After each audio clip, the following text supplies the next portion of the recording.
हुई तो हुजूर को उन्होंने देख लिया। एक बड़ी प्यारी हिकायत ऐसी मिलती है, एक बुजुर्ग थे, बहुत बाय के बुजुर्ग हैं, और उनकी जो खातून थी वो कसरत से दुरूद पाक पढ़ती। जो भी दुरूद उन्हें बताया जाता हुजूर के दीदार के लिए दुरूद है वो पढ़ना शुरू कर देती हैं। रसूलुल्लाह सल्लल्लाहु अलैहि वसल्लम को देखने की इतनी शिद्दत से इश्तियाक उन्हें थी, बहुत ज्यादा इश्तियाक था, बहुत शौक था, लेकिन उनकी उम्र तकरीबन 60 साल की हो रही थी, हुजूर का दीदार नहीं था। हुजूर सल्लल्लाहु तआला अलैहि वसल्लम को उन्होंने नहीं देखा। उनके शोहर से वो शिकायत करती रही, मैं पढ़ती पढ़ती बूढ़ी हो गई, कभी हुजूर ने मुझे अपने दीदार से नहीं नवाजा, पता नहीं मेरी आंखें किस तरह की गंदी हैं। हजरत उस बुजुर्ग ने क्या फरमाया अपनी खातून को, मैं एक इलाज बताता हूं, मैं एक तरीका बताऊंगा, तो अगर करेगी तो इंशाअल्लाह अल्लाह के नबी सल्लल्लाहु तआला अलैहि वसल्लम की जियारत हो जाएगी। कहा ठीक है, मैं सब मानने को तैयार हूं। एक सच्ची आशिक रसूल खातून, उस बुजुर्ग ने कहा अपनी बीवी को जिसकी उम्र 60 साल की हो रही है, कहा एक काम करो, आज रात में दुल्हन बन जाओ। 60 साल की औरत दुल्हन बने, उसे घूंघट लाएं, उसके बनाव संघार का सामान ला करके दिया, सजाया संवारा उनको बहुत, और उसके बाद फिर अपने पूरे रिश्तेदारों को दावत दे दी, आओ मेरे घर में आप, दावत है।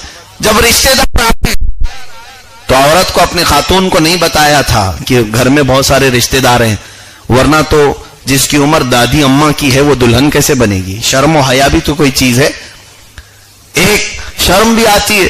तो सब रिश्तेदार अचानक पहुंचे तो ये घूंघट ओढ़े बैठी हैं, चूड़ियां पहने और बिल्कुल सजी संवरी है, तो लोग ताना देना शुरू कर दिए और बहुत सारी ऐसी बातें उसे सामने कहने। एक नेक खातून जिसने जिंदगी भर अपनी इज्जत कमाई इबादतों से, उसे अचानक लोग ये बोलना शुरू कर दिए, बूढ़े वक्त में ये क्या तुझे शौक पैदा हो गए, तू बुढ़ापे में अब दुल्हन बनना चाह रही है, निकाल ये घूंघट, ये सारी चीजें क्या, हर तरह के बुढ़ापे में इसको जवानी याद आ रही है, बुढ़ापे में ये हो गई है, ये बिगड़ गई है, आवारा हो रही है, पता नहीं किसको दिखाना चाह रही है।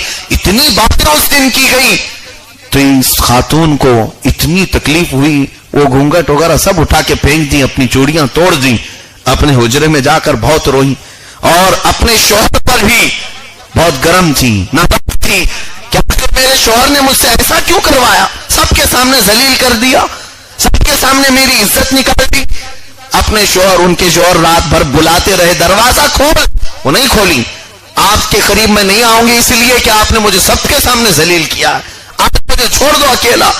तो वो घर के अंदर इतना रोती रोती सोई, उसी दिन रात को ख्वाब में हुजूर का दीदार हो गया।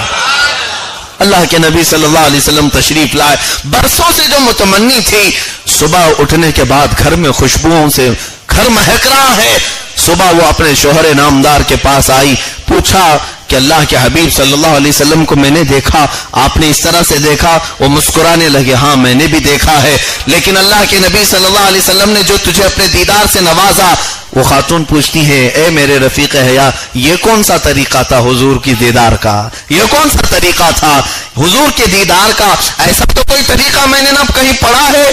उनके शोहर ने कहा, ये अल्लाह के औलिया की बात है, कब उनके दिमाग में क्या क्या बातें आए। उन्होंने ये कहा, मैं हुजूर सल्लल्लाहु अलैहि वसल्लम की तबीयत को जानता हूं, मैं ये तरीका खुद मेरे दिमाग से गढ़ा था, कहीं किताब में पढ़ा नहीं था। मैंने ये सोचा इस तरह करूंगा तो तू टूट जाएगी, बहुत तुझे ताने कभी किसी ने नहीं दिए, तानों का दर्द क्या होता है तुझे मालूम नहीं था, एक बार मैं सबके तरफ से तुझे जख्मी करना चाहता था, इसलिए कि मैंने ये तो जरूर पढ़ा है, जिसका दिल जख्मी हो जाए उसके दिल को जोड़ने के लिए मदीना का ताजदार तशरीफ लाता है।